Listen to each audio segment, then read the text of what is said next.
Assalamualaikum warahmatullahi wabarakatuh. Perkenalkan, nama saya Kinda Rehan Jati Prabowo. Saya menempuh pendidikan di SMK Negeri 1 Cimahi, jurusan Rekayasa Perangkat Lunak kelas 10A atau sering disebut juga sebagai SEA. Di sini saya akan mempresentasikan tugas akhir saya yang berjudul Toko Sepatu menggunakan bahasa pemrograman Python. Penasaran kan? Newbie, coding pakai Python. Ada database-nya. Cekidot.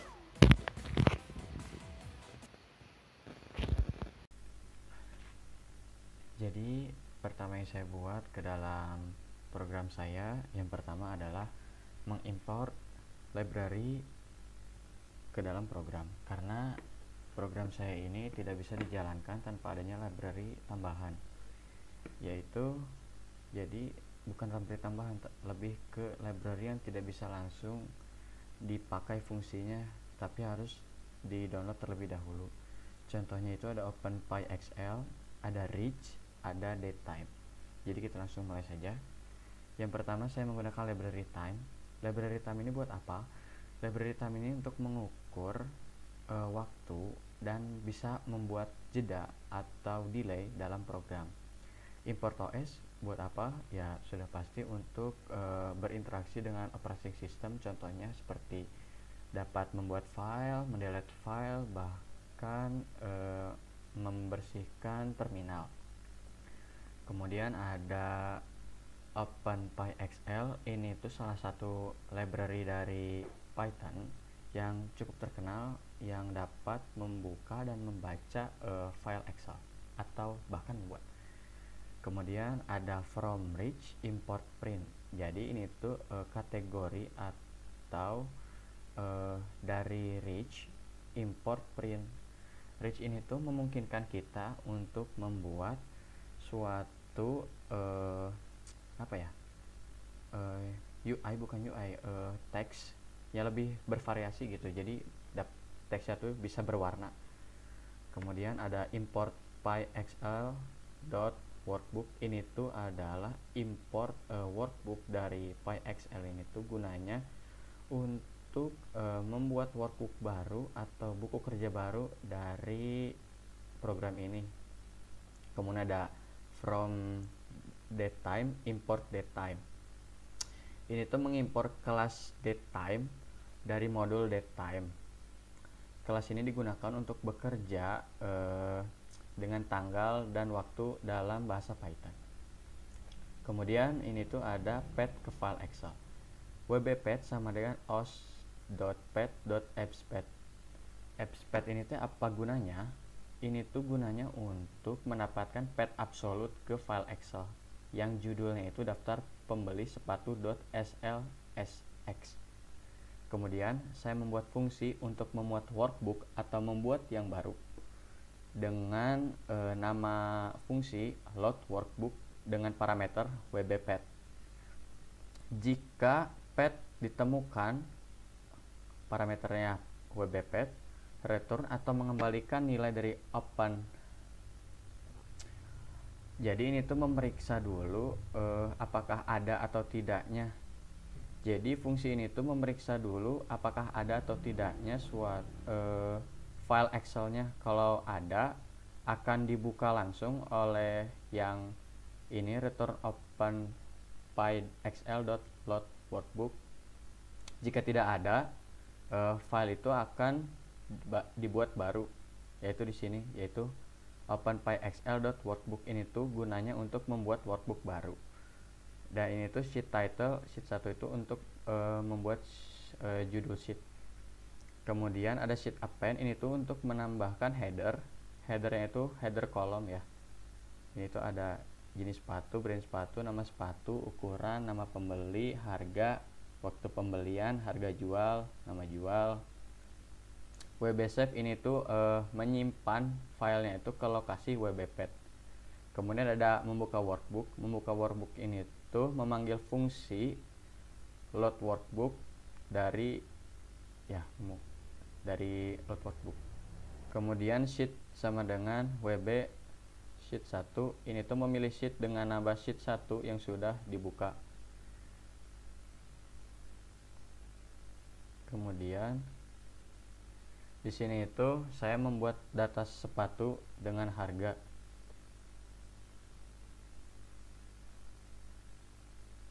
Di sini itu saya membuat data sepatu dengan harga yang nama variabelnya itu J sepatu atau jenis sepatu.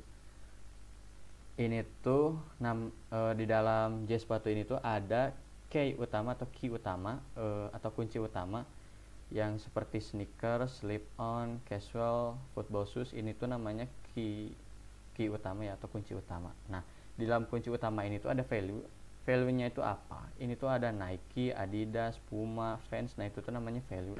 Di dalam value itu tuh ada lagi namanya tuh nama dari value-nya itu kan Nike. Nah, Nike ini tuh masuknya brand atau merek. Nah, brand atau merek ini tuh ada namanya. Nah, di dalam namanya juga ada harganya. Ini juga sama, ini masih data ya. Nah, kemudian ini tuh saya juga membuat fungsi untuk menyimpan data ke Excel dengan nama fungsi simpan ke database. Parameternya itu jenis, brand, nama sepatu, ukuran, nama pembeli, harga, waktu, harga jual sama dengan non. Sama dengan non ini tuh namanya parameter default. Jadi kalau ada yang memungkinkan harga jual ini tidak dipanggil, ya sudah by default nilainya itu non atau tidak ada. Jadi tidak usah, tidak terbawa lah. If harga jual and nama penjual ini tuh jika ada harga jual dan nama penjual sudah pasti dicetak atau ada gitu di sheet append itu, berarti di headernya tuh ada. Jika tidak, berarti harga jual dan nama penjualnya itu non. Kemudian ada fungsi loading. Di fungsi loading ini tuh ada sistem CLS, yaitu membersihkan terminal. Kemudian ada print memproses ini itu untuk menampilkan kata memproses di layar tanpa pindah baris. Kemudian for i in range 1 4 itu tuh loop ini dijalankan 3 kali untuk menampilkan titik, karena di sini print titik ya, kalau koma ya koma, titik 3 kali secara berturut-turut. Kemudian time sleep 0.5 ini tuh memberi jeda setiap 5 detik antara setiap titik yang ditampilkan. Kemudian setelah ini tuh kita langsung ke menu utamanya atau program utamanya. Nah, ini program utama di sini itu nama fungsinya itu run ya. Nah, pertama itu output biasa, time sleep ini tuh untuk jeda. Jadi ini keluar ada jeda 5 detik baru ininya masuk gitu. Jadi biar lebih realistis. Kemudian while true, jadi bakal dilakukan terus sampai ada sesuatu yang mengeluarkannya dari loopnya. Try itu kemungkinan ada kesalahan. Kemudian time sleep sama, tadi ada jeda. Pilihan sama dengan integer, input pilih menu, berarti pilih menu di sini tuh menginputkannya integer atau tipe datanya integer, berarti menginputkannya angka yaitu 1 atau 2. Jika tidak, 1 lebih kecil sama dengan atau lebih besar, 2 lebih besar sama dengan pilihan tidak valid, masukkan angka 1 angka 2. Jadi jika tidak sama dengan 1 atau lebih besar sama dengan 2 itu tidak valid ya. Jadi pilihnya itu harus 1 atau 2. Jika salah terus, ini tuh akan continue sampai dia itu inputnya valid, jadi keluar dari loop. Kemudian jika memilih pilihan 1 akan memanggil fungsi tampilkan sepatu. Jika memilih parameternya non. Jika memilih pilihan 2, ini tuh akan pertamanya itu akan menginputkan dulu nama penjual. Nama penjualnya itu strip itu untuk menghilangkan tanda spasi di awal string dan di akhir string. Kemudian akan memanggil fungsi yang namanya jual sepatu, parameternya nama penjual. Kemudian kita akan ke atas ke ke menu atau ke fungsi tampilkan sepatu yang parameternya itu nama pembeli. Loading ini tuh memanggil fungsi loading. Kemudian sistem CLS itu untuk clear screen, ini output biasa. Nah ini dia. For i nama enumerate j sepatu dot case start sama dengan 1. Enumerate j sepatu case ini start 1 itu akan menghasilkan daftar dari semua key di j sepatu. Fungsi enumerate itu digunakan sebagai nomor urut pada setiap item. Dimulainya itu dari satu sampai akhir key dari j sepatu ini. Kemudian for i ini tuh adalah nomor urut dan digunakan, dan nama ini tuh adalah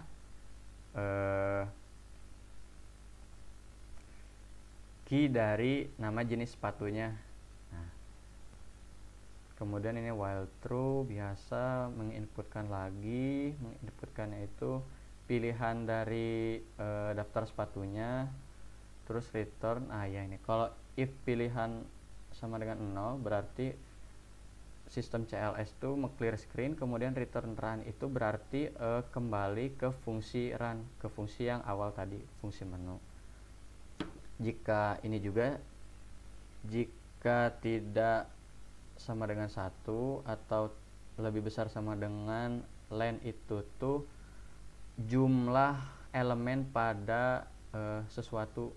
Jadi jumlah elemen pada j sepatu. Kalau misalnya lebih besar itu pilihannya tidak valid, jadi akan continue terus atau looping terus sampai menginputkannya itu valid. Kemudian di sini ada jenis sepatu list.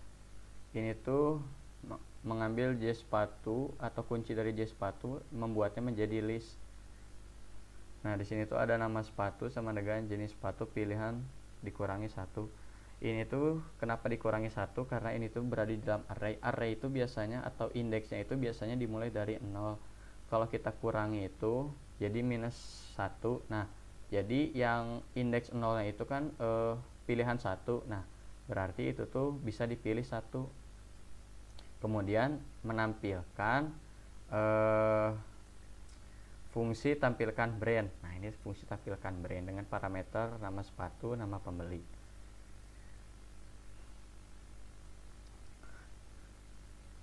Ini dia loading biasa, sistem CLS, print, brand sama dengan j sepatu jenis. Ini tuh jenis dari jenis sepatunya, jadi jenis dari jenis sepatunya. Kemudian ini juga sama, for i itu adalah nomor urut dari nomor urut brand adalah key dari brandnya. Kemudian start enumerate-nya dimulai dari 1. Ini biasa. Returnnya ke tampilkan sepatu, berarti balik lagi ke menu yang sini. Kemudian nama brand sama dengan pilihan ini sama. Value ini juga sama. Ini juga menampilkan merek. For i enumerate nama saya start sama dengan 1, ini juga sama. Format harga. Nah, format harga di sini tuh gunanya apa? Untuk memisahkan bilangan ribuan.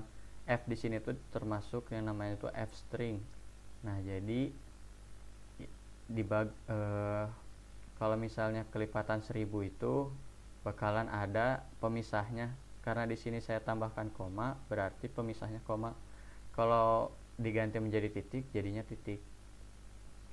Kemudian ini biasa sama nama pilihan.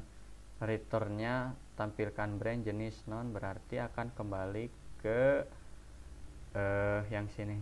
akan kembali ke fungsi brand. Kemudian ini sama memilih sepatu, kemudian menampilkan ukuran. Nah, di dalam fungsi menampilkan ukuran ini kita tuh diberikan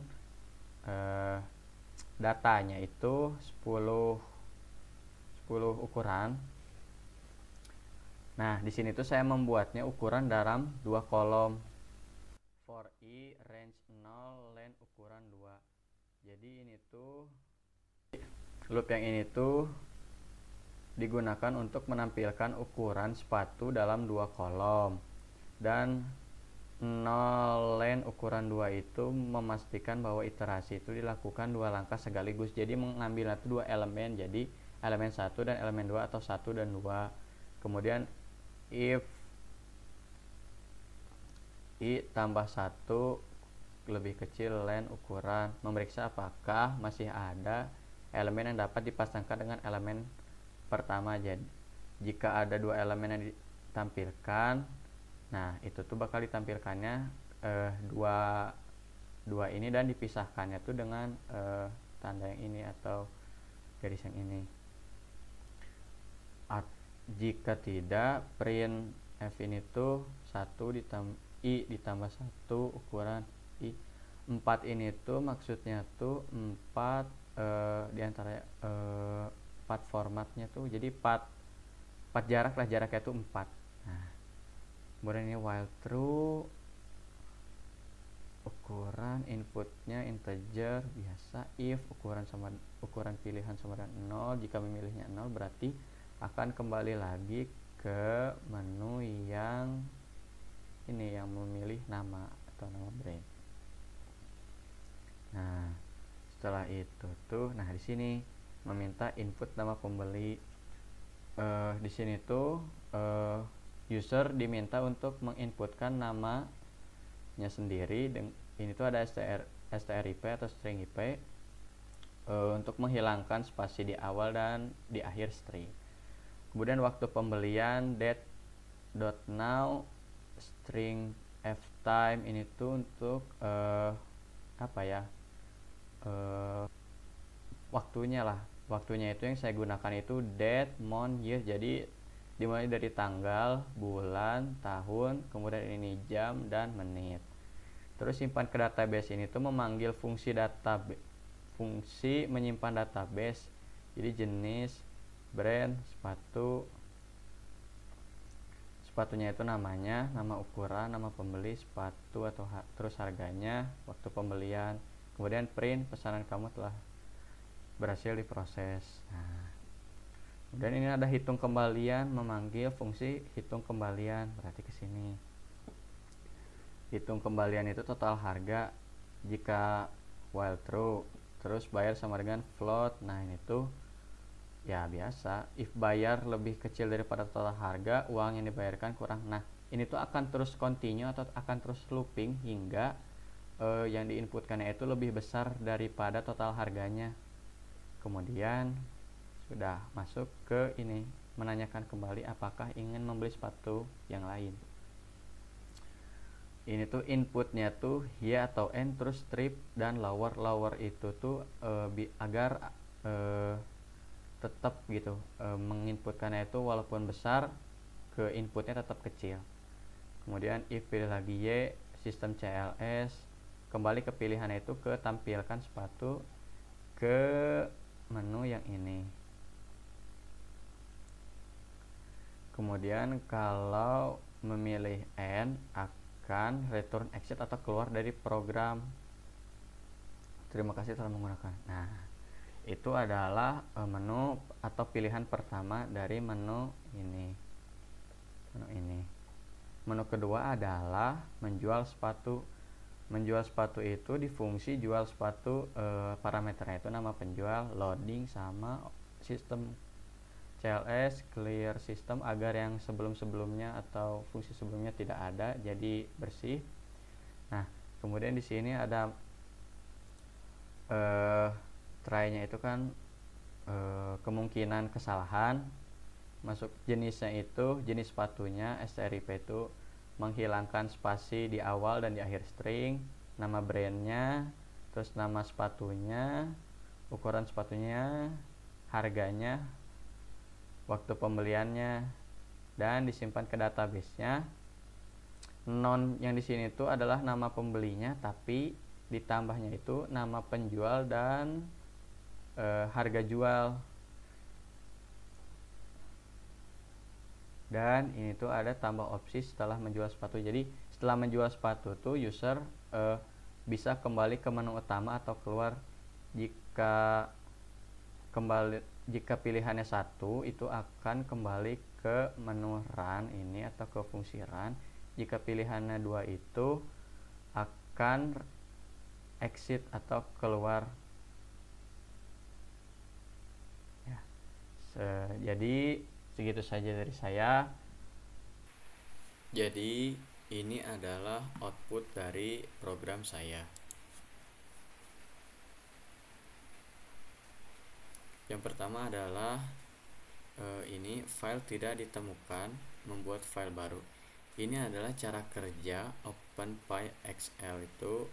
Yang pertama itu mengecek apakah file Excel-nya itu atau file database-nya itu ada atau tidak. Jadi jika filenya ada, dia langsung menjalankan programnya. Jika tidak, dia akan membuat file baru dulu, baru menjalankan programnya. Di sini saya akan memilih untuk saya membeli sepatu. Daftar sepatu yang saya pilih, saya akan pilih sneaker. Tidak, jadi saya akan memilih sandal saja.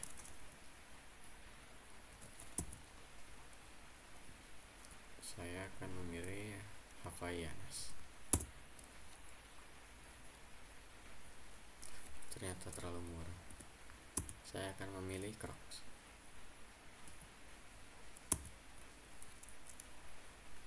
Dan yang paling mahal. Tidak jadi. Yang tengah saja.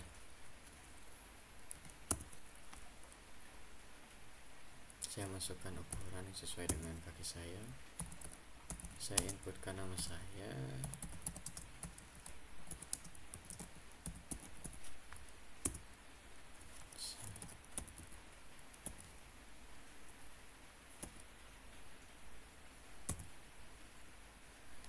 Saya tidak akan membeli sepatu lagi, tapi saya akan menjelaskan menu kedua, yaitu jual sepatu.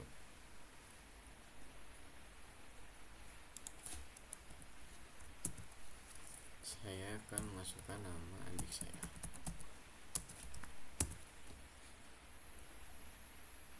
Jenis sepatunya saya akan masukkan running. Brandnya dari Nike. Namanya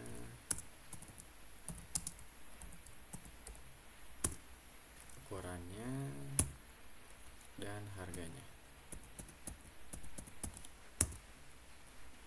Sini saya akan keluar saja dari menunya. Jadi segitu saja outputnya, dan kita akan buka database. Jadi ini adalah database-nya.